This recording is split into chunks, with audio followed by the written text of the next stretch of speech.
Do you think our regional leaders are getting the idea? Basically, are they falling in line, so to speak, with where the world is going pertaining to the cannabis and cannabis industry? I think that some do. Okay. I think that some do, but I think one of the biggest challenges, and I think Jamaica's is a very good case study in that, is that while you might have enlightened leadership facilitating some of these necessary changes, within the ecosystem of governance, you don't have the same mindset. You don't have people who are embracing this as a new thing. Some of them look at it as a, roll your eyes, I'm not doing that kind of vibe, right? And a big responsibility for shifting that is going to come from the industry. A lot of people talk about government education and for the community, but I don't agree that that's the government's responsibility. I think it's important that the government participate and contribute to it, but I think fundamentally it should be industry led. It should be something where the industry is bringing communication and education to the medical community, the business community, the governance community, and most importantly, the population. In a lot of these Caribbean countries, we tend to be a little bit more conservative and traditional.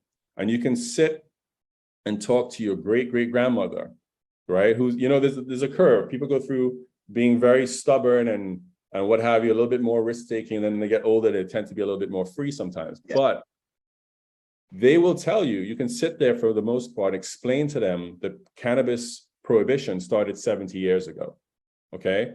And cannabis prohibition started because of people wanting to protect their textile business interests because of the threat of hemp, not because of any medicinal challenges or concerns.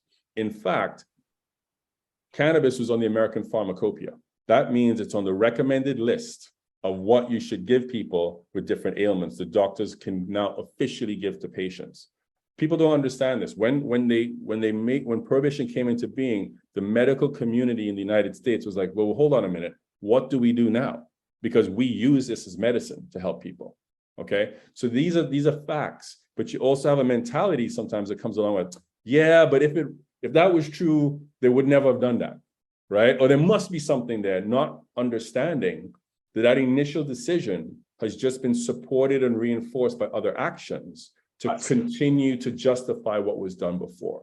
The war on drugs, now that it's being sort of better articulated and revealed and communicated, we understand was not a war on drugs. It was a war on people, okay, and specific people, because of when you look at how it was implemented, which reinforces the genesis of all of this, which is not about the plant. It's not about this being harmful to people, okay? This is about other issues. So we have to get back to educating the population, because the actual folks who can most benefit off the bat are the elderly community, are the ones with tons of aches and pains, are the ones who, because of their arthritic conditions sometimes, have to choose when they go play with their grandchildren. You can now take CBD, you can have cannabis, in a way that helps your own endocannabinoid system heal itself, minimize your pain, and make you feel that increased quality of life.